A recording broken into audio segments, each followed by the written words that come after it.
الذي بيده الملك وهو على كل شيء قدير الذي خلق الموت والحياة ليبلوكم أيكم أحسن عملا وهو العزيز الغفور আল্লাহ রাব্বুল আলামিন বলেন, হে আমার বান্দা বান্দীরা শোন, আমি আল্লাহ তাদের মৃত্যু বানিয়েছি, তাদের জন্য হায়াত বানিয়েছি। আগে মৃত্যু তারপর হায়াত, যাই হোক ওটা আলাদা কথা, ওদিকে আমি যাচ্ছি না। আল্লাহ পাক আগে বলেন লিয়াবলুকুম আইয়ুকুম আহসানু আমালা। ও আমার বান্দা, আমি তোমাকে দুনিয়ায় এজন্য পাঠালাম একটা জিনিস শুধুমাত্র দেখার জন্য, সেটা হচ্ছে তোমাদের মধ্যে কি ভালো আমল করে আসতে পারে। ভালো আমল কে করতে পারে? বেশি আমল বলেন নাই, লিয়াবলুকুম আইয়ুকুম আকসারু আমালা, তোমাদের মধ্যে কে বেশি আমল করতে পারে কথা বলেন নাই। আল্লাহ বললেন তোমাদের মধ্যে কে ভালো আমল করে আসতে পারে এটা দেখার জন্য দুনিয়ায় পাঠিয়েছি। আলিফ লাম মিম আহসিবান নাস আন ইউদরাকু ওয়া ইয়াকুলু আমান্না ওয়া হুম লা ইফতানুন। কোরআন শরীফ 19 নম্বর পারা শেষ সূরা সূরাতুল আনকাবুতের প্রথম লাইন। আলিফ লাম মিম আহসিবান নাস, পৃথিবীর মানুষরা কি মনে করে নিয়েছে আইয়ুতরাকু আইয়াকুলু, তারা এই কথা বলে দেওয়ার পর আমি ইমানদার, আমি ঈমান এনেছি, এই ঈমান এনেছি বলে দেওয়ার পর তাদেরকে ছেড়ে দেওয়া হয়েছে। আইয়ুতরাকু আইয়াকুলু আমান্না ওয়া হুম লা ইফতানুন, তাদের পরীক্ষা নেওয়া হবে না। আল্লাহ পাক বলেন তাদের পরীক্ষা নেব, বছরে পরীক্ষা হবে, মাসে পরীক্ষা হবে, প্রত্যেক দিন পরীক্ষা হবে। পরীক্ষা হচ্ছে কি হয় না বলেন? পরীক্ষা হচ্ছে না? পরীক্ষা আল্লাহ নিচ্ছেন তো? এই যে প্রচন্ড গরম, এ আল্লাহর পরীক্ষা। প্রচন্ড শীত, আল্লাহর পরীক্ষা। প্রচন্ড বৃষ্টি, আল্লাহর পরীক্ষা। আবার বৃষ্টি একেবারে বন্ধ, এটাও কি কথা বলে? হ্যাঁ, এটাও সব আল্লাহর পরীক্ষা। আমার বান্দা, আমি তোমার পরীক্ষা নিব। কোরআন খুলে দেখবেন, বাড়িতে কোরআন থাকলে বাংলা কোরআন। ওয়াহুম লা ইফতানুন ওয়ালাকাদ ফাতান্নাল্লাযীনা মিন ক্বাবলিহিম। আমার বান্দা, তোমাদের পূর্বে যত মানুষ এই পৃথিবীতে এসেছিল, আমি আল্লাহ সকলের পরীক্ষা নিয়েছি। সকলকেই পরীক্ষা দিতে হয়েছে, নবীদেরকেও পরীক্ষা দিতে হয়েছে। ইব্রাহিম নবীকে পরীক্ষা দিতে হলো, নমরুদ আগুনে ফেলে দিল, নমরুদ আগুনের মধ্যে নিক্ষেপ করলো, পরনের পোশাকটা খোলা হচ্ছে। ইব্রাহিম আলাইহিস সালাতু ওয়াস সালামের শরীর থেকে পোশাক যখন খোলা হচ্ছে, পোশাক খোলার জন্য অন্য কোনো মানুষকে দায়িত্ব দেওয়া হয়নি, বরং পোশাক, পরনের পোশাকটা তার আব্বা নিজ হাত দ্বারা খুলেছিল। জাকারিয়া নবীর পরীক্ষা নেওয়া হয়েছে, ইউসুফ নবীর পরীক্ষা নেওয়া হয়েছে, 12 বছর জেলখানায় আবদ্ধ জীবনযাপন করতে হয়েছে। ইয়াকুব নবীর পরীক্ষা নেওয়া হয়েছে, তার কাছ থেকে তার সন্তানকে দূরে করে দেওয়া হলো, কাঁদতে কাঁদতে অন্ধ হয়ে গেছেন। নূহ আলাইহিস সালাতু ওয়াস সালামের পরীক্ষা নেওয়া হয়েছে। প্রত্যেক নবী, একজন নবীর আপনি নাম বলতে পারবেন না যে নবীকে পৃথিবীর বুকে এসে পরীক্ষা দিতে হয়নি। সব থেকে বড় নবী, সব থেকে বেশি সম্মানের অধিকারী, নবীদের নবী, ফেরেশতাদের নবী, নবীদের ইমাম, আমার আপনার নবী বিশ্ব নবী মুহাম্মদুর রাসূলুল্লাহ সাল্লাল্লাহু আলাইহি ওয়াসাল্লাম, যাকে না সৃষ্টি করলে আল্লাহ পাক কুল কায়নাতের কোনো কিছুই সৃষ্টি করতেন না, সেই নবীকেও কিন্তু সমস্ত নবীদের থেকে বেশি কষ্ট স্বীকার করতে হয়েছে। সমস্ত নবীদের কষ্ট একদিকে, আর আমার আপনার নবীর কষ্ট আরেক দিকে যদি রাখা হয়, আমার আপনার নবীর কষ্টটা সমস্ত নবীর তুলনায় অনেক বেশি। এই দুনিয়া আরামের জায়গা নয়, দুনিয়া শান্তির জায়গা নয়।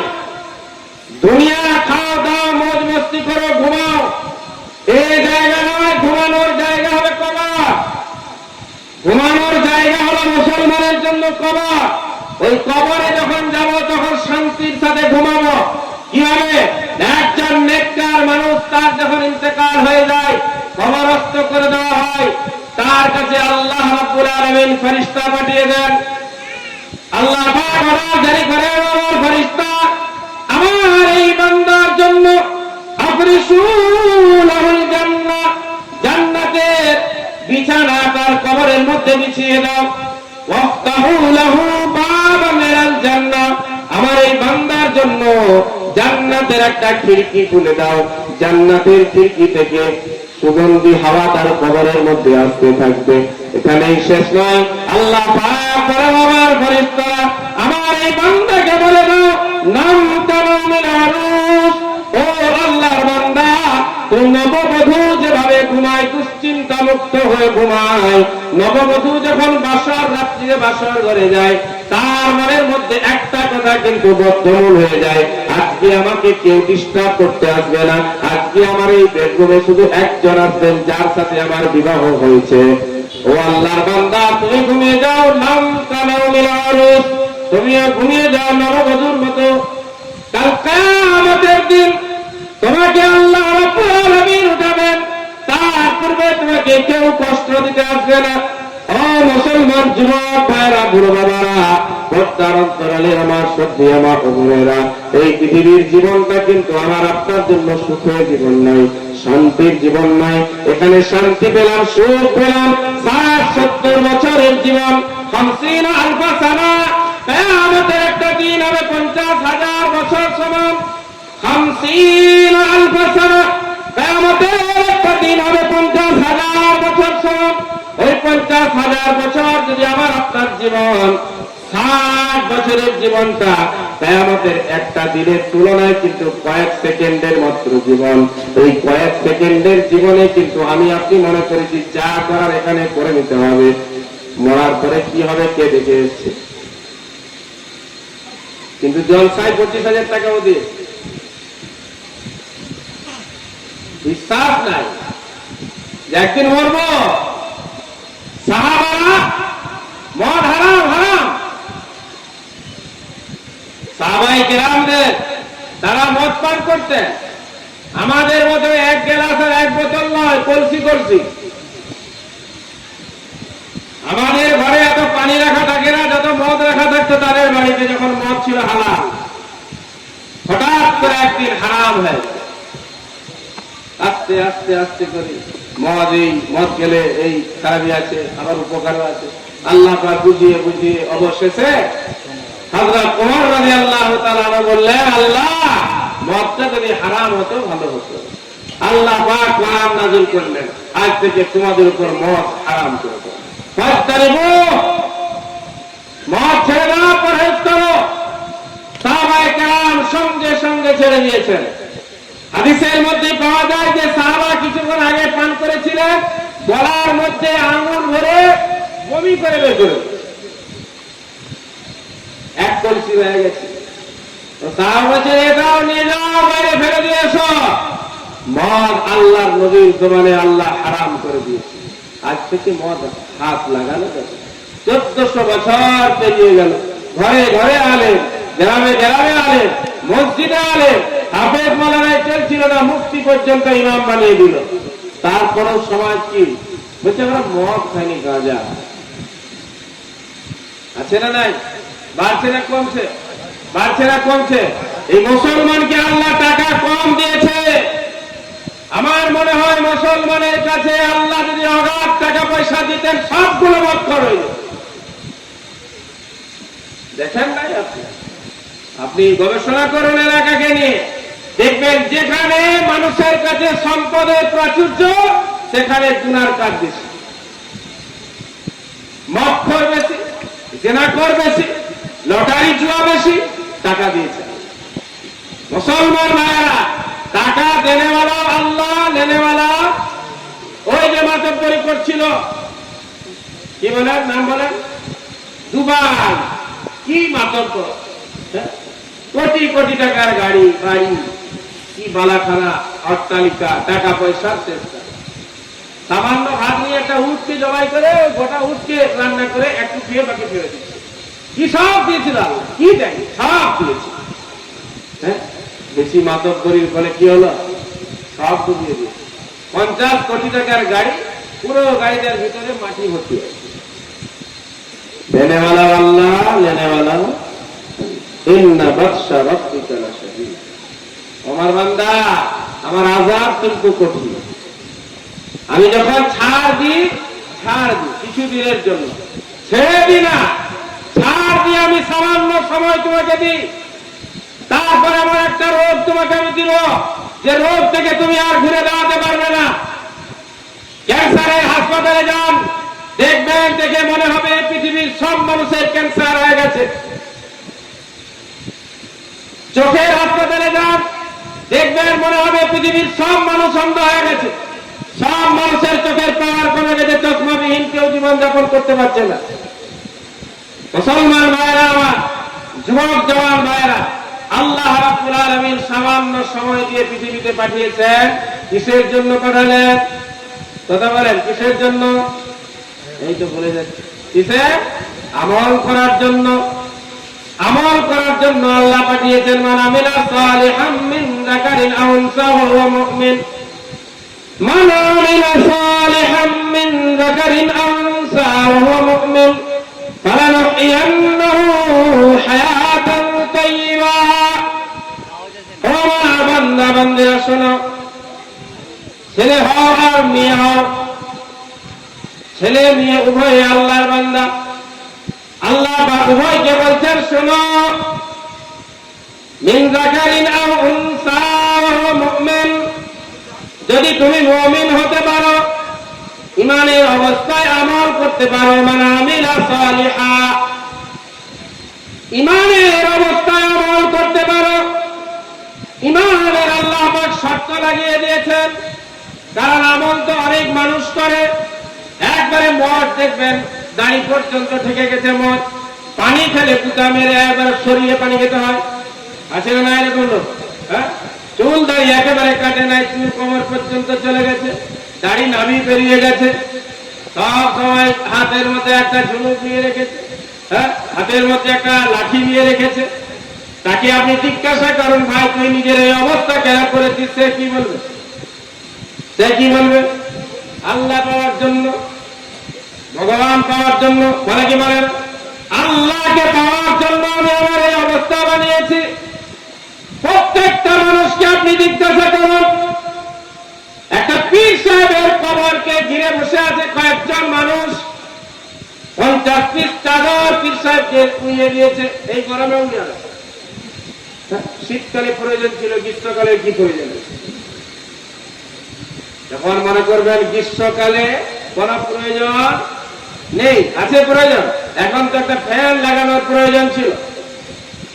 গ্রীষ্মকালে কেউ যদি মান্যত করে আমি ওই বীরসিংপুরের মাজারে গিয়ে পীর সাহেবের মাজারে যাব, সেখানে গিয়ে আমি একটা 3200 টাকা দামি হাই স্পিড ওই চেষ্টার মতো দানাওয়ালা একটা ফ্যান দিয়ে আসবো, তাহলে এই মান্যতটা কিন্তু এখন গ্রহণযোগ্য হবে।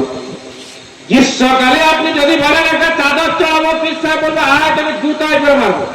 এখন চাদর এমনিতেই গরম হচ্ছে, আবার ঠিক চাদর, এই চাদরের কোনো কাজ আছে? কথা বলেন, কথা বলুন না।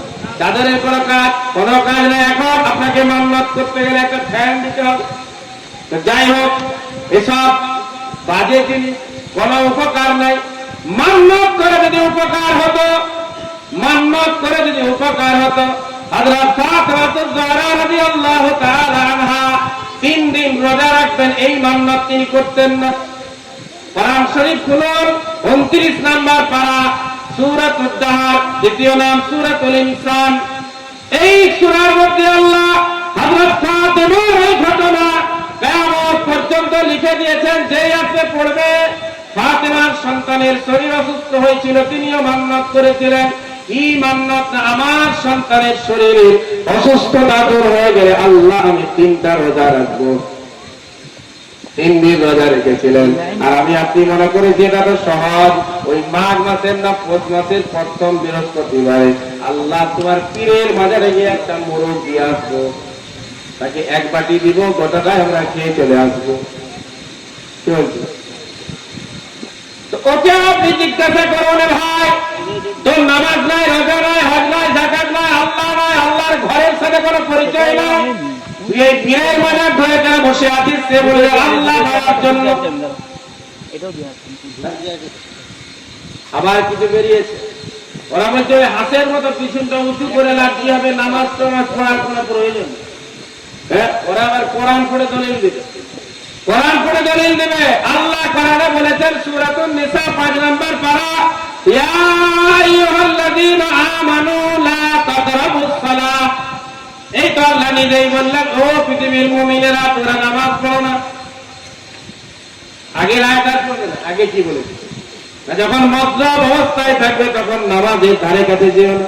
ওটা আগেরটা বাদ দিয়ে এই সামনেরটা পড়বে। আল্লাহ নিজেই বলছেন নামাজ পড়ো না। এই জন্য আমরা নামাজ পড়ি না। নামাজ পড়ে কি হবে? নামাজ তো আমরা কাবা শরীফে পড়ে আছি, ও কাবা শরীফে নামাজ পড়ে। কখন আপনি জিজ্ঞাসা করলে সব কেন করছো? বলবে আল্লাহকে পাওয়ার জন্য। প্রত্যেকটা মানুষ কিন্তু আল্লাহকে পাওয়ার জন্য যে যেমন কাজ করছে ওই কাজটাকে মনে করছে আল্লাহকে পাওয়ার একটা ওসিলা, আল্লাহকে পাওয়ার একটা মাধ্যম। আল্লাহকে এখন জিজ্ঞাসা করে নেব, আল্লাহ আপনি হচ্ছেন আমাদের সৃষ্টিকর্তা, আপনি আমাদের খালিক, আপনি মালিক, আপনি আমাদেরকে দুনিয়ার বুকে পাঠিয়েছেন। এখন আপনি বলে দিন আমরা কোন পথে চলবো, কোন পথে চললে আপনাকে পাবো। কোরআন শরীফ 3 নম্বর পারা সূরা আল ইমরান পরিষ্কার ভাষায় ঘোষণা করা আছে।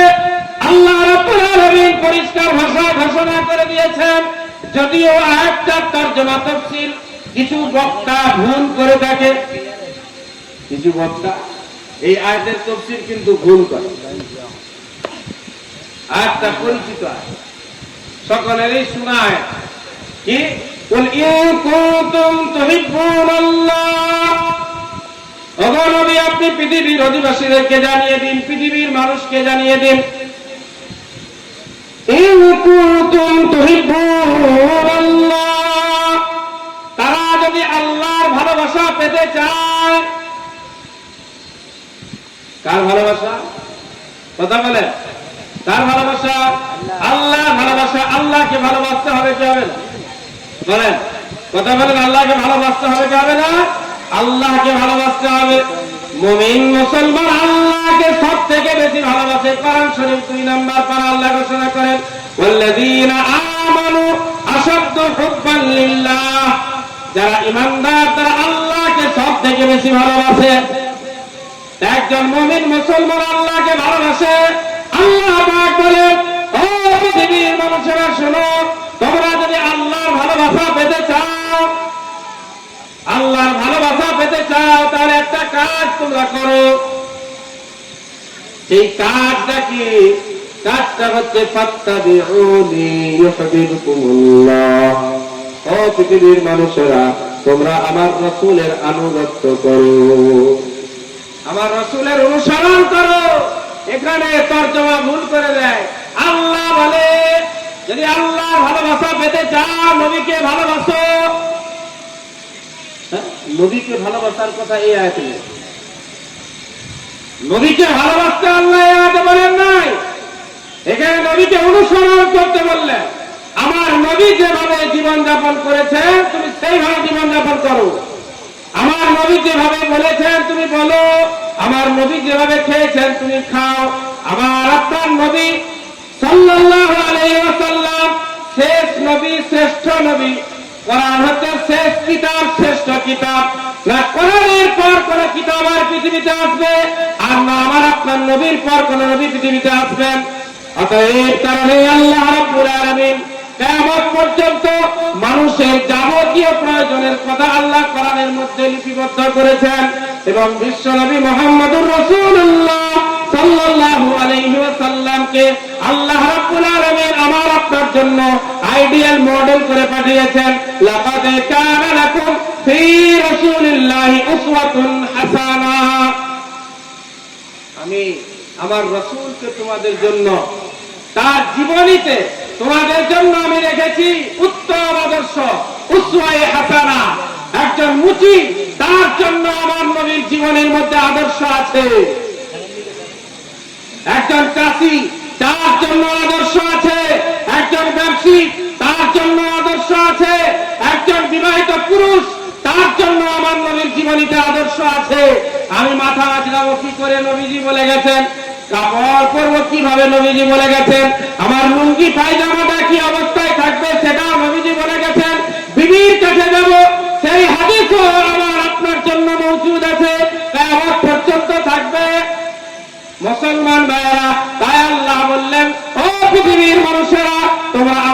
নবীকে অনুসরণ করো। যে ব্যক্তির অনুসরণ করা হবে তার জীবনে সব বিষয়ে জ্ঞান থাকতে হবে, কি হবে না বলে? হ্যাঁ, হবে কি হবে না? একজন গরিব মানুষ এসে বলবে আমার জন্য কোনো আদর্শ নেই, আমি কি করব? না, আমার নবী সাল্লাল্লাহু আলাইহি ওয়াসাল্লাম চপ্পল যখন ছিঁড়ে যেত নবীজি নিজ হাত দ্বারা সেলাই করতেন, বলুন সুবহানাল্লাহ। হ্যাঁ, চপ্পল ছিঁড়ে গেলে নিজ হাত দ্বারা সেলাই করতেন। আর যে সামান্য পয়সার মালিক হয়ে গেলে বাবা, তার স্ট্যাটাসই আলাদা, তার মাতব্বরি ফুটারি আলাদা। আল্লাহ হেফাজত করুন। আমার নবী নিজ হাত দ্বারা চপ্পল সেলাই করতেন। আম্মা জান আয়েশা সিদ্দিকা রাদিয়াল্লাহু তাআলা আনহা রান্নার কাজে যখন ব্যস্ত থাকতেন, নবীজি সাল্লাল্লাহু আলাইহি ওয়াসাল্লাম তাবলীগ করে যখন বাইরে থেকে ফিরে আসতেন, এই তাবলীগ তাবলীগ মানেই তো একটা ভাইরা মনে করে, কিছু মানুষ মনে করে তাবলীগ মানে ভাইরা, তাবলীগ মানে পৌঁছানো, বাল্লাগা ইউবাল্লিগু তাবলীগান মানে পৌঁছানো। কোন একটা জিনিস আমার কাছে আছে, ওটা আপনার কাছে পৌঁছিয়ে দেওয়া। নবীজি বলেন বাল্লিগু আন্নী ওয়ালাউ আয়া, তোমার কাছে যদি আমার পক্ষ থেকে একটা ছোট্ট কথা থাকে, ওই কথাটা আমার অন্য উম্মতের কাছে পৌঁছিয়ে দাও, বলেন সুবহানাল্লাহ। এই পৌঁছিয়ে দেওয়াটাকেই বলে তাবলীগ। আযান হচ্ছে তাবলীগ, হাইয়া আলাস সালাহ হচ্ছে তাবলীগ, হাইয়া আলাল ফালাহ হচ্ছে তাবলীগ, সব নবীজি সাল্লাল্লাহু আলাইহি ওয়াসাল্লাম যখন তাবলীগ করে বাইরে থেকে আসতেন, আম্মা জান আয়েশা সিদ্দিকা রাদিয়াল্লাহু তাআলা আনহা রান্নার কাজে ব্যস্ত থাকতেন। নবীজি সাল্লাল্লাহু আলাইহি ওয়াসাল্লাম আওয়াজ দিয়ে বলতেন, আয়েশা, ও আয়েশা, তোমাকে তাড়াহুড়ো করতে হবে না, বর্তনটা দাও, বরং ছাগলগুলোর দুধ দহন করছি আমি নিজ হাত দ্বারা, বলুন সুবহানাল্লাহ। আমার নবী নিজ হাত দ্বারা ছাগলের দুধ দহন করতেন। আমার নবী কাঠের ব্যবস্থা করতেন, জ্বালানির ব্যবস্থা নিজ হাত দ্বারা করতেন। গরিবের জন্য আমার নবী হচ্ছেন আদর্শ, বড় লোকের জন্য আমার নবী হচ্ছেন আদর্শ। সেই নবীর ব্যাপারে আল্লাহ পাক বলছেন, ফাত্তাবিউনি ইউহিব্বুকুমুল্লাহ। ও পৃথিবীর মানুষেরা, ফাত্তাবিউনি, ও নবী আপনি বলে দিন তারা যেন আপনার অনুসরণ করে। নবীজির অনুসরণ করব, রাজি আছেন? নবীজির অনুসরণ করতে হবে। নবীজির অনুসরণ যদি আমি আপনি করি, আল্লাহ পাক ঘোষণা দিচ্ছেন, ও আমার বান্দা বান্দীরা, তোমরা যখন আমার নবীর অনুসরণ করবে, আমি আল্লাহ পাক তোমাদেরকে নিজের মাহবুব বানিয়ে নিব, বলো সুবহানাল্লাহ। আমিও তোমাদেরকে ভালোবাসবো। তোমরা যদি আমার নবীর অনুসরণ করো, আমি আল্লাহ তোমাদেরকে ভালোবাসবো। জলসার শেষে, মিলাদের শেষে গামছা মাথায় বেঁধে ইয়া নবী সালাম আলাইকা পড়তে দাঁড়িয়ে গেলেন, ফজর নাই, ঈশা নাই, যোহর নাই, আসর মাগরিব নাই, কোন লড়াই ঝগড়া নাই, কোন লড়াই ঝগড়া নাই। আমি আপনার পরিচিত এলাকার সামনের একটা ছেলে, আপনার গ্রামে আমার ছোটবেলার অনেক সময় কেটেছে, লড়াই ঝগড়া নাই। আমি মুসলমানকে প্রত্যেক জলসায় আমি বলে বেড়াচ্ছি, যে কিয়াম করছে তাকে করতে দাও, যে তাবলীগ করছে তাকে করতে দাও। কিয়াম করার লোক আমার মসজিদে আসুক, তাবলীগ ওরা আমার মসজিদে আসুক, আমাদের মধ্যে কোনো লড়াই ঝগড়া নেই। এই 2024 সাল চলছে, যে 2024 সালের এই ভোটটাকে কেন্দ্র করে তারা বারংবার ঘোষণা করছে, এই ভোটে যদি আমরা আবার পুনরায় সরকার করতে পারি, তাহলে মুসলমানদেরকে দেখাবো। হ্যাঁ, আবার এই পশ্চিম বাংলার একটা বাঁদর আছে না, হ্যাঁ, ওই অধিকারী, ও হচ্ছে পশ্চিম বাংলার বাঁদর। ও বাঁদর আবার বলছে, যোগী যেটা করছে আমি সেটা করে দেখাবো। ওই তোর বাপ 14 গোষ্ঠীও করতে পারবে না, পারবে? কথা বল, পারবে? মুসলমান তো চুপচাপ, চুপচাপ থাকার জন্য আজকে যত প্রবলেম, চুপ হয়ে গেছে। ওই যে পীর সাহেব সাপকে বলেছে, সাপ পীরের কাছে মুরিদ হয়ে গেছে, সাপ পীর সাহেবের কাছে মুরিদ হয়েছে। পীর সাহেব নসিহত করেছেন, বাবা তুমি আজ থেকে ঝামেলা করে যাবে, কাউকে কষ্ট দেওয়া যাবে, কাউকে কামড় দেওয়া যাবে না। সাপ বলেছে, ঠিক আছে হুজুর, আপনার নসিহত আমাকে শুনতেই হবে, আপনার কাছে যেহেতু আমি মুরিদ হয়েছি। মুরিদ হয়ে চলে গেছে বাড়ি, তার যেখানে বাড়ি করতে চলে গেছে। এখন দোষ নেওয়ার জন্য একটু বেরিয়েছে, আর কয়েকজন দুষ্টু যুবকের নজরে পড়েছে, একবারে লাঠি করে বেরিয়ে সোজা করে দিচ্ছে। বৈকাল বেলায় কোনো মতে কষ্ট করে অ্যাম্বুলেন্সটা তাদের নেই, কোন রকমে হেঁটে হেঁটে পীর সাহেবের কাছে গেছে। পীরকে গিয়ে বলছে, হুজুর আপনার নসিহত শুনে আমার এই দশা। বলে কি হলো রে? এটা বেশ চুপচাপ আপনার নসিহত শুনে গর্তের মধ্যে ছিলাম, সামান্য একটু রোদ নেওয়ার জন্য বেরিয়েছিলাম, আর কয়েকজন যুবক এসে আমাকে এমন কুটান শিখিয়েছে, করে সোজা করে দিচ্ছে, লাল নীল করে দিচ্ছে। তখন পীর সাহেব বলছে, বাবা তোকে আমি কামড় দিতে মানা করেছিলাম, ফুস করতে মানা করেছিলাম, তুই ফুস তো করতে পারছিস, তাও দেখছিস মুসলমান তাকে ফুস করাও ছেড়ে দিচ্ছে। হ্যাঁ, মুসলমানের দাপটটা দেখাতে হবে না। বল জয় শ্রীরাম, বলছে আমি বলার জন্য রাজি আছে, একবার বল, কান করে থাপ্পড় মারতে হবে যে আমি বলেছি তোকে আল্লাহ আকবার বলতে। তোর বাপের দেশে বাস করি না কি? এই দেশটা তোর বাপের যেমন আমার বাপের তেমন। এই ভারতবর্ষের জন্য তোর বাপ দাদা যেমন রক্ত দিয়েছে, তাদের থেকে অনেক বেশি রক্ত মুসলমান দিয়েছে। 14,000 ওলামায়ে কেরামকে ফাঁসির কাস্টে ঝুলানো হয়েছে। 14,000 ওলামায়ে কেরামকে গলা কেটে তাদেরকে শুয়োরের চামড়ার মধ্যে সেলাই করে ঝুলিয়ে দেওয়া হয়েছে। ওই ইতিহাস তো আমরা পড়িনি, জানি না। মনে হচ্ছে বাবা এদের কাছ থেকে আমরা খসামত সামত করে আসি, ওরা তারা যা বলে ওরা তাই। মুসলমানের ছেলেকে দাড়ি রাখতে বলা হচ্ছে, তখন উত্তরে বলছে দাড়ি রেখে ব্যবসা করলে আমার ব্যবসা চলবে না। নাউযুবিল্লাহ, নাউযুবিল্লাহ, আস্তাগফিরুল্লাহ। ঈমান থাকবে না। যদি এই ধারণা হয় আমি দাড়ি রাখি, টুপি পরি, ব্যবসা আমার চলবে না, দাড়ি রাখার কারণে আমার ব্যবসার লস হবে, বোরকার কারণে আমার লস হবে, বোরকার কারণে মানুষের মাঝে আমি যেতে পারবো না, আমার চাকরি হবে না, আমার কোনো ভালো কাজ হবে না। ও মুসলমান ভাইরা, আমার মায়েরা বলে যাচ্ছে, শুনে রাখুন, এটা আমি ফাতোয়া দিয়ে যাচ্ছি। যদি কেউ মনে করে দাড়ির কারণে আমার ব্যবসা চলবে না, দাড়ি নাই বলে আমার ব্যবসা হচ্ছে, দাড়ি রাখলে আমার দোকানে কোনো কাস্টমার আসবে না, আপনার ঈমান নাই, ঈমান শেষ হয়ে গেছে, আপনাকে নতুন করে বিবাহ করাতে হবে, অন্যথায় আপনার বিবির কাছে গিয়ে সব জেনা হবে, জেনা। বোরকার কারণে যদি আমি মনে করি আমাকে অপমানিত হতে হবে, বোরকার কারণে আমার চাকরি হবে না, আমার ঈমান নয়, ঈমান শেষ হয়ে গেছে। বোরকার হুকুম কার বলেন? বোরকার হুকুম কার? আল্লাহর হুকুম। দাড়ি রাখার হুকুম কার? আল্লাহর হুকুম। 1,24,000 পয়গম্বরের চেহারার মধ্যে দাড়ি ছিল, বলুন সুবহানাল্লাহ। একজন নবী আপনি দেখাতে পারবেন না যে নবীর চেহারায় দাড়ি ছিল না। সমস্ত আম্বিয়ায়ে কেরামের চেহারার মধ্যে দাড়ি ছিল। আজকে মুসলমানের ছেলে তুই মনে করলে দাড়ি রাখলে বুড়ো হয়ে যাবে, দাড়ি রাখলে বুড়ো হয়ে যাবে, দাড়ি রাখলে চাকরি পাওয়া যাবে না, দাড়ি রেখে ব্যবসা করলে ব্যবসা ভালো চলবে না, দাড়ি রেখে ব্যবসা করলে কাস্টমার দোকানে আসবে না। এই ধারণা মুসলমানের ছেলে।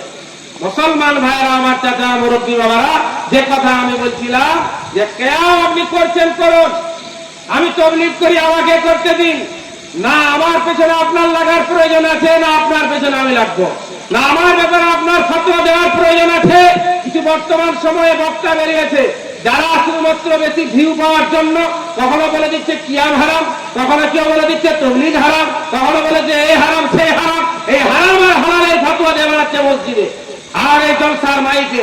এতে কি হচ্ছে? ইসলামকে ছোট করা হচ্ছে, মুসলমানের দুর্বলতাকে পৃথিবীর মানুষের সামনে পেশ করা হচ্ছে, এছাড়া আর কোনো লাভ হচ্ছে। তাহলে আমি বলে যাচ্ছি, তবলিগ আপনি করছেন আলহামদুলিল্লাহ করুন, আমি কিয়াম করছি আমাকে কিয়াম করতে দিন, অসুবিধার কিছু নাই।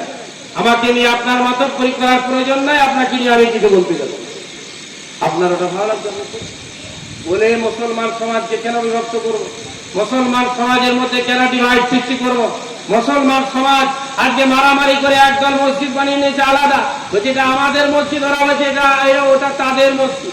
আছে কি নাই বলেন? আছে কি নাই? মুসলমান একজন আরেকজনের মসজিদে যাওয়া বন্ধ করে দিয়েছে।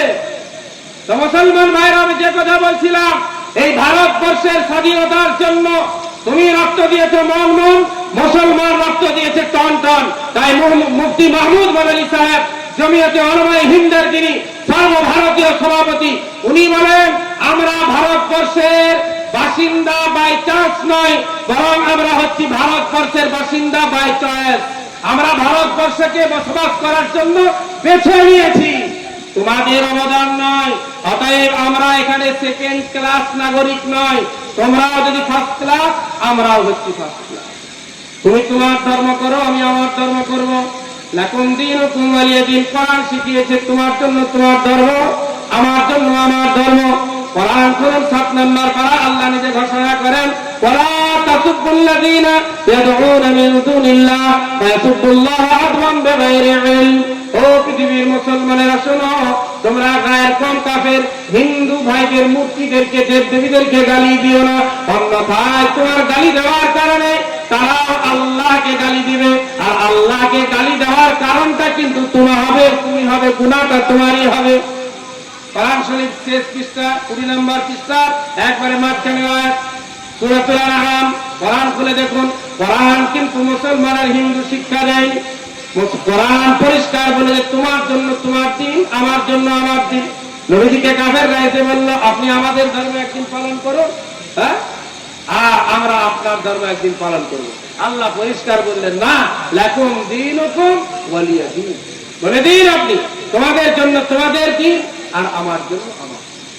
তা আমরা এই ইসলাম পেয়ে দুঃখিত না গর্বিত? কথা বলেন। ইসলাম পেয়ে আমরা লজ্জিত? ইসলাম পেয়ে লজ্জিত না গর্ব সহকারে বলবো? সব জায়গায় বলবো, মুসলমান ভাইরা শুনে রাখুন, মুফতি মাহমুদ মাদানী সাহেব সর্বভারতীয় জমিয়তের সভাপতি, উনি বলেছেন, কেউ যদি আমাকে রাস্তায় ধরে, কোন রিক্সা চালককে, গাড়ির ড্রাইভারকে, কোন চাষি মুসলমানকে ধরে যদি বলে, জোরপূর্বক তারা যদি তাদের ধর্মীয় কোন স্লোগান যাওয়ার কথা বলে, মুসলমানের ছেলে তুমি রুখে দাঁড়িয়ে যাও, তোমার সিনায় যদি ছুরি চালিয়ে দেয়, তুমি তো শহীদ হয়ে জান্নাতে যাবে। ভয়টা কিসের? ভয় কিসের? না বলে দেবো, যাই একবার বলে দিচ্ছি, হ্যাঁ, 3বার বলে দিতে হবে, 2বার বলছি, এরকম বলবো? তোমাকে আল্লাহ আকবার বলতে হবে না, আমিও ওটা বলতে পারবো। আমি মুসলমান, কলমাওয়ালা মুসলমান, আমি এক আল্লাহকে স্বীকার করেছি, আল্লাহকে এক বলে মেনে নিয়েছি, আল্লাহ ছাড়া অন্য কোনো মাবুদ নাই। তো যে কথা আমি বলছিলাম, মনে আছে না নাই আপনাদের? পরীক্ষা কথা কি বলছিলাম? প্রথমে শুরু করেছিলাম, কিছুক্ষণ আগে বলেছি যে প্রত্যেকটা মানুষ বলছে আমি আল্লাহকে পাওয়ার জন্য এই কাজ করছি, আল্লাহকে পাওয়ার জন্য এই পথটা ধরেছি। এখন আল্লাহকে জিজ্ঞাসা করুন, আল্লাহ আমি আপনাকে পাবো কিভাবে? আপনি বলেছেন, আল্লাহ বললেন, ফাত্তাবিউনি ইউহবিবকুমুল্লাহ। ও আমার বান্দা বান্দিরা, তোমরা আমার রাসূলের অনুসরণ করো, আমার রাসূলকে ফলো করো। আমার নবীর খাওয়া পড়া, উঠা বসা, ঘুমানো, চলা, মানুষের সাথে লেনদেন, আচার আচরণ, সব কিছুকে তোমরা যখন ফলো করবে, ইউহবিবকুমুল্লাহ, আমি আল্লাহ তোমাদেরকে নিজের বন্ধু বানিয়ে নিব। বলুন সুবহানাল্লাহ। কোরআন শরীফ আপনি খুলুন, আল্লাহ বলেন, ওমাই ইউতিইল্লাহ ওয়ার রাসূল, ওমাই ইউতিইল্লাহ ওয়ার রাসূল। 2 জনের কথা আল্লাহ বললেন, যারা আল্লাহর অনুসরণ করবে, আল্লাহর কথা মেনে চলবে, আল্লাহর ইতাআত করবে, আনুগত্য করবে। 2 নম্বরে বলেন আর রাসূলের আনুগত্য করবে। 2 জনের অনুসরণ, একজন হচ্ছে আল্লাহ, তার হুকুম আমাকে আপনাকে মানতে হবে। 2 নম্বর হচ্ছে রাসূল, তার হুকুম আদেশগুলি আমাকে আপনাকে মানতে হবে। যদি আমি আপনি মেনে নিই, আল্লাহ নিজেই বলেন, ওরে আমার বান্দা, তুমি দুনিয়ার বুকে আমার রাসূলের আনুগত্য করে আসবে, আমি আল্লাহ রাব্বুল আলামিন কাল কিয়ামতের দিন তোমাদেরকে নবীদের সাথে উঠাবো, শহীদদের সাথে উঠাবো, সালেহিন নেককার বান্দাদের সাথে উঠাবো। বলুন সুবহানাল্লাহ। কার অনুসরণ করবো বলেন? নবীজির অনুসরণ কি শুধু চুমু খেয়ে চোখ লাগানোর মধ্যে শেষ? কথা বলেন, বুঝানো বলেন, এই পথে বলতে হবে। বাংলাদেশের বক্তা এনেছেন আপনারা, ঠিক না বললে 2 জন সাই করতে পারবেন, আমি তো তাও চালিয়ে দিই। মাইক একটু 12টা, আমার বলার 12টা বাজিয়ে দিই, মাইকটা একবারে যাচ্ছে, তাই ভাই? হ্যাঁ, বাংলাদেশের বক্তা এনেছেন, ওদের সাথে কিন্তু ঠিক বলতে হবে, ঠিক না বললেও জলসা করতে পারবেন। আমরা পশ্চিমবঙ্গের লোক, এলাকার লোক চালিয়ে দিচ্ছি, আমি জানি এরা কিছু বলবে না, যতই বলা। তো এর পথে কথা বলতে হবে, কার অনুসরণ করবো? কার অনুসরণ করবো বলেন? নবীর অনুসরণ। এরপরে নবীর মহব্বত, নবীর অনুসরণ শুধু চুমু খেয়ে চোখে লাগানোর মধ্যে শেষ না? আরো কিছু আছে, আরো কিছু আছে। মিলাদের পরে দাঁড়িয়ে কিয়াম করলেই শেষ না? আরো কিছু আছে, আরো আছে। এর থেকে গুরুত্বপূর্ণ বিষয়গুলি কিন্তু আমি আপনি ছেড়ে দিয়েছি। গুরুত্বপূর্ণ বিষয় হচ্ছে নামাজ। মুসলমানের জন্য গুরুত্বপূর্ণ বিষয় কি? কথা বলেন। গুরুত্বপূর্ণ বিষয় হচ্ছে নামাজ। এই নামাজ কিন্তু আমি আপনি ছেড়ে দিয়েছি। নামাজ পড়ুক আর নাই পড়ুক, ও মুসলমানের ছেলে গর্ব করে বলে বছরে আমি সবে বরাতের চাঁদে একটা মিলাদ করাই। জানিস কি জন্য করাই? বলি না বাবা আমি জানি নাই। তাহলে তুমি একটু বলো। বলে আমি এই জন্য একটা বছরে মিলাদ করাই, আমার নবীর শানে কিয়াম পড়া হবে। আমি একবার দাঁড়িয়ে সালাম পড়বো। নবী বলে আয়, জুতা রেডি করে রেখেছি, আয় তোর সালাম বের করতে হবে। হ্যাঁ, এবার আয় তুই মরে আয়। তারপরে দেখছি জীবনে নামাজ নাই, জীবনে নামাজ নাই। নবী আমার বললেন টাকনুর নিচে, খারুঘাটের নিচে, এটাকে বলে এটা, হ্যাঁ, এর নিচে যারা লুঙ্গি পরবে, প্যান্ট পরবে, পায়জামা পরবে, যে কাপড়গুলো উপর থেকে নিচ থেকে উপর থেকে তুলি, ওই কাপড়গুলি, হ্যাঁ, নিচ থেকে না উপর থেকে যেগুলি নিচ থেকে নামে, হ্যাঁ, এই কাপড়। মজা করলে আপনার প্রশ্ন হবে তাহলে মজা করে তো সব ঢাক, অত অসুবিধা নেই। লুঙ্গি যখন আমি পরবো, পায়জামা পরবো, প্যান্ট পরবো, ওটা এই খালুঘাটের উপরে থাকতে পারে, নিচে। কথা বলেন। উপরে যদি উপরে থাকে, কিছু দাদি বুড়ি আছে তারা বলবে তোর বাপ দাদা কি খেতে পাইনি, হ্যাঁ, এবং কি ড্রেস পরেছি, বলে কি বলে না? হ্যাঁ, আজকের বিজ্ঞান প্রমাণ করে দিয়েছে যে ব্যক্তি প্যান্ট লুঙ্গি কোন কাপড় দ্বারা এই জায়গাটাকে লুকিয়ে রাখবে, তার যৌবন শক্তি আস্তে আস্তে করে কমে যাবে। কত বড় ক্ষতি! বড় ক্ষতি না ছোট ক্ষতি? হ্যাঁ, যৌবন শক্তি এক জায়গায় হারিয়ে দিয়েছে। এখন দেওয়ালে লেখা আছে, দেওয়ালে দেওয়ালে লেখা দেখেন নাই? ডাক্তার আর হালদার, দেওয়ালে লেখা আছে দেখবেন। আপনার কি যৌবন শক্তি দুর্বল? আপনার কি শারীরিক শক্তি নেই? বউ আপনার ঘর করছে না? তাহলে দেরি কিসের? আমার কাছে চলে আসুন। ওটার ওষুধের কোন কাজ আছে? ওষুধের কোন কাজ নেই, ওটা তো অন্য জায়গায় হারিয়েছি। নবী আমার 1400 বছর আগে বলে গেলেন, আর 1400 বছর পরে বিজ্ঞান প্রমাণ করছে যে ব্যক্তি চেহারার মধ্যে দাঁড়িয়ে রাখবে তার দৃষ্টি শক্তি বেশি হবে। বলুন সুবহানাল্লাহ। যে ব্যক্তি খালুঘাটের উপরে লুঙ্গি প্যান্ট কাপড় পরবে তাদের যৌবন শক্তি কম হবে না। ওই কাপড় বারবার বারবার এই নার্ভগুলোতে ঘষা হয়ে হয়ে হয়ে হয়ে শরীর দুর্বল হয়, শরীরের মধ্যে অনেক রোগ দেখা দেয়। মুসলমান ভাইরা আমার, নবীর অনুসরণ করতে হবে। কাপড় পরতে গিয়ে অনুসরণ করতে হবে। অনুসরণ শুধু সারা বছরে একবার মিলাদ করিয়ে কিয়াম পড়াটা অনুসরণ নয়। অনুসরণ হচ্ছে 5 ওয়াক্তের নামাজে মুসলমান হাজির থাকবে। নামাজ আছে আলহামদুলিল্লাহ, সব। নামাজ নেই কিছু, যার নামাজ নেই তার কিছুই নেই। নবীজি বলেছেন যদি আমার উপর আপনার প্রশ্ন হয়ে যায় মুফতি সাহেব কি বলছো, তাহলে এই প্রশ্নটা কিন্তু বিশ্ব নবী মদিনার নবীর উপর উঠলো। নবীজি বলেন আল ফারকু বাইনাল মুসলিমি ওয়াল কাফির তারকুস সালাহ। একজন মুসলমান আর কাফেরের মধ্যে বেষ্টনী হচ্ছে, পার্থক্যই হচ্ছে নামাজ। মুসলমান যে হবে সে নামাজ ছাড়বে না, কাফের যে হবে সে নামাজ পড়বে না। কিন্তু সব ঝগড়া শেষ। নবীজি বলেন মান তারাকা সালাতা মুতাআম্মিদান ফাকাদ কাফারা। যে ব্যক্তি জেনে বুঝে নামাজ ছেড়ে দিল সে যেন কাফের হয়ে গেল। ইমাম শাফি বলেন মুসলমানের ছেলে যদি জেনে বুঝে নামাজ ছেড়ে দেয়, তলোয়ার নাও তার গর্দানটা উড়িয়ে দাও, তাকে মেরে দেওয়া হালাল, সে তো মুরতাদ কাফের হয়ে গেছে। ইমাম আবু হানিফা, যে ইমামকে আমরা মানি, ইমাম আবু হানিফা কজন ইমাম? কজন ইমাম বলেন? 4 জন ইমাম। 4 ইমাম, ইমাম আবু হানিফা, ইমাম শাফি, ইমাম আহমদ, ইমাম মালিক, 4 ইমাম। বর্তমান সময়ে একটা ফিতনাবাজ দল বেরিয়েছে, ওরা বলছে কোন ইমাম মানতে হবে না।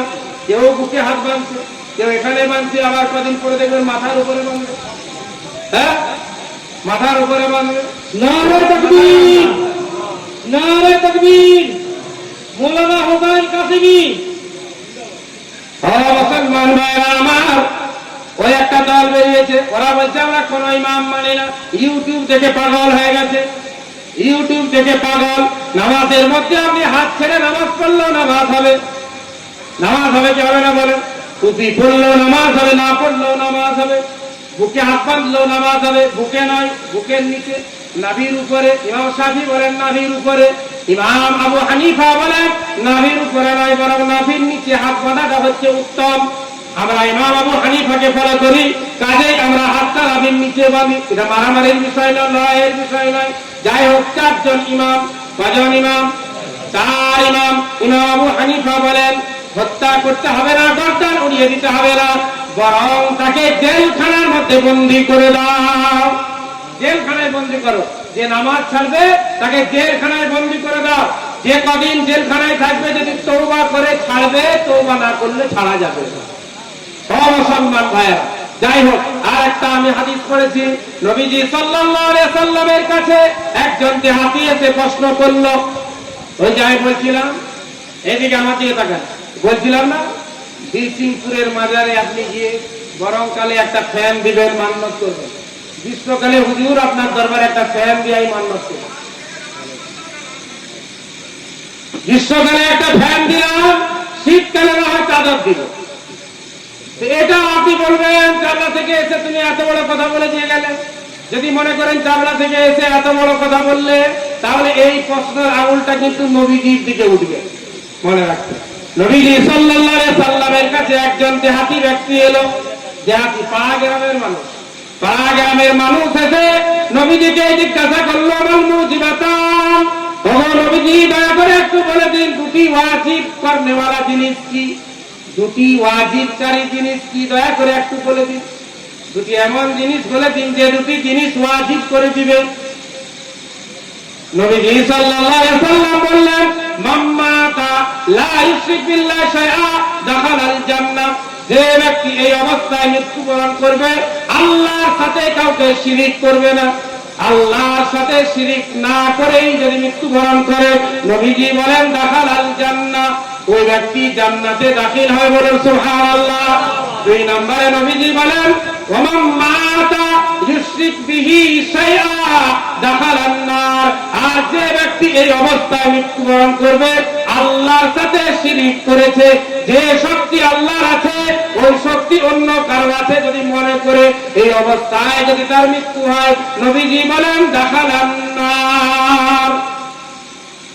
পীরের মাজারে আপনি যাবেন কি না যাবেন, এটা আপনার পার্সোনাল ব্যাপার। আমাকে আপনি ডেকেছেন, আমার উপর একটা দায়িত্ব আছে। এই দায়িত্বকে সামনে রেখে, দায়িত্বের কথা মনে করে আপনাকে একটা আমি কথা বলে দিলাম। মানা না মানা এটা আপনার ব্যক্তিগত ব্যাপার। আপনি মানতেও পারেন, না মানতেও পারেন। মানলে কিন্তু মনে হবে দাখালাল জান্নাহ, আর না মানলে মনে রাখবেন দাখালান নার। দুটি জিনিসকে ওয়াজিব করে। শিরিক যদি আমি করি, তাহলে এই শিরিক আমার জন্য জান্নাতটাকে হারাম করে দিবে। আল্লাহর মতো কেউ আছে? হ্যাঁ, যেমন মুখ্যমন্ত্রী মমতা বন্দ্যোপাধ্যায়, তিনি বেচারি একাই তো সব কাজ করতে পারবেন না। তার জন্য কল মন্ত্রী আলাদা, লেখাপড়া মন্ত্রী আলাদা, চাকরি মন্ত্রী আলাদা, সব বিভিন্ন ডিপার্টমেন্টে ভাগ করা আছে কি নাই? হ্যাঁ, মুসলমান মনে করে আল্লাহ কি একাই সব কাজ করতে পারবে? তার জন্য আল্লাহ নিজের কাজগুলিকে বন্টন করে দেবে। এই মনে করা যাবে না। আল্লাহ সব কাজ নিজে করেন। বলুন সুবহানাল্লাহ। আল্লাহ নিজেই সব কাজ নিজে করেন, আর এই সমস্ত কাজ করার জন্য আল্লাহ কখনো ক্লান্ত হন না। মুসলমান ভাইয়েরা, আমার চাচারা, মুরব্বী বাবারা, তো শিরিক থেকে বেঁচে থাকবো ইনশাআল্লাহ। রাজি আছেন? রাজি আছেন? শিরিক করবো না। ছেলে মেয়ে কার কাছে চাইবো বলেন? জোরে বলেন, জোরে বলতে হবে। ছেলে মেয়ে কার কাছে চাইবো? বৃষ্টি না হলে বৃষ্টি কার কাছে চাইবো? খাজা মঈনুদ্দিন চিশতির নামে ডেক চাপিয়ে দেয়, আজকে বিকালে পানি হয়ে যাবে বলছে। সোনা জিনিস দেখা দিল, লাল সাধু বেঁধেছে হাড়ির মাথায়, আর ওই যে খাজা মঈনুদ্দিন চিশতির নামে ডেক চাপা, আজকে পানি হবে।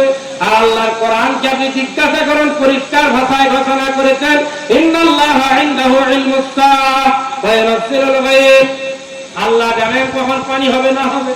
এই পানি দেওয়ার মালিককে, জোরে বলেন, পানি দেওয়ার মালিককে। যেমন রাত করার মালিক আল্লাহ, দিবস আনার মালিক আল্লাহ, পানি দেওয়ার মালিক আল্লাহ, ছেলে মেয়ে দেওয়ার মালিক হচ্ছে আল্লাহ। ইব্রাহিম নবী কার কাছে চেয়েছেন সন্তান? কার কাছে চেয়েছেন? আল্লাহর কাছে। জাকারিয়া নবী কার কাছে চাইলেন? কার কাছে চাইলেন? আল্লাহর কাছে। ও মুসলমান ভাইরা, হাত জোড় জোর করে বলে যায় বাংলা কোরআন কিনুন, বাংলা তরজমাওয়ালা কোরআন কিনুন, আর ওই বাংলা তরজমার কোরআনটা বারংবার পড়ুন। দেখুন এই শিরক থেকে আপনি মুক্ত হয়ে জীবন যাপন করতে পারবেন, বিদআতগুলি আপনি ছেড়ে দিতে পারবো। কোরআনের সামনে সামনে আমাকে আপনাকে আসতে হবে, কোরআন পড়তে হবে, কোরআন ঘরে একটা রাখতে হবে। আর একটা হাদিস আমি পড়েছি বলে শেষ করে দেবো, হযরত চলেছেন আতিবু আওলাদাকুম সালাসাতা খিসাল। নবীজি বলেন তোমরা তোমাদের সন্তানদেরকে তিনটি গুণের কথা বলো। কটি বলেন? এখন 4 মিনিট আছে, 3 মিনিটে বলেছে কটি কথা? 3টি কথা। 1 নাম্বার হচ্ছে নবীকুম, তোমাদের নবীর মহব্বত শিক্ষা দাও। ঘটনা বললে কিন্তু সারা রাত ঘটনা বলা যাবে, বুঝতে পারছেন? ঘটনা বললে ফাঁকিবাজি হয় ভালো, ঘটনা বলে জলসা করে দিল। ঘটনা বলাটা তার কারামতি নয় যে ঘটনা একটা বড় ঘটনা ধরলাম, এই বাঘ আসছিল, আব্দুল কাদের জিলানী মায়ের পেট থেকে বেরিয়ে বাঘটাকে তাড়িয়ে দিল, তারপর আবার পেটে ঢুকে গেল, আর সব দর্শক একবারে সুবহানাল্লাহ বলে তিরপল ফাটিয়ে দিল। কোথা থেকে পেলি ঘটনা বলে বাবা? যদি কোনো জায়গায় পাইনি, নিজে বানিয়ে দিল। তো ঘটনা তো অনেক আছে নবীজির ভালোবাসার ঘটনা। 1 নাম্বার নবীজির ভালোবাসা, হুব্বে নবিয়্যিকুম। 2 নম্বরে হুব্বে আহলে বাইতিহি। 2 নাম্বার নবীজি বললেন আহলে বাইতের মহব্বত, নবীজির বংশ, নবীজির পরিবার পরিজন, তার ছেলে মেয়ে আত্মীয় স্বজন, তাদের ভালোবাসা। 3 নম্বরে নবীজি বলেন ওয়া কিরাআতিল কোরআন, কোরআনের শিক্ষা দাও। ছেলে মেয়েদেরকে কিসের শিক্ষা? কথা বলেন, কিসের শিক্ষা দিব? কোরআনের শিক্ষা অবশ্যই দিব। ফাইন্না হামালাতাল কোরআন ফি যিল্লিল্লাহ, কারণ কোরআন পড়নেওয়ালারা কিয়ামতের দিনে আল্লাহ তাদেরকে আরশের ছায়া দান করবেন। ইয়াউমা লা যিল্লা ইল্লা যিল্লুহু, যেদিন আল্লাহর ছায়া ছাড়া কোনো ছায়া থাকবে না, সেদিন আল্লাহ ছায়া দান করবেন। আল্লাহ পাক আমাকে আপনাকে সকলকে নিজেদের ছেলে মেয়েদেরকে কোরআনের শিক্ষা দেওয়ার তৌফিক দান করুন, বক্তব্যের প্রতি গুরুত্ব দেওয়ার তৌফিক দান করুন, মাদ্রাসায় ছেলে মেয়েদেরকে বেশি থেকে বেশি পড়ানোর আল্লাহ আমাদের সকলকেই তৌফিক দান করুন। আমি এই বলে নিজের সংক্ষিপ্ত বক্তব্য এখানেই শেষ করলাম। ওয়া আখিরু দাওয়ানা আলহামদুলিল্লাহি রাব্বিল আলামিন। আসসালামু আলাইকুম ওয়া রাহমাতুল্লাহি ওয়া বারাকাতুহু।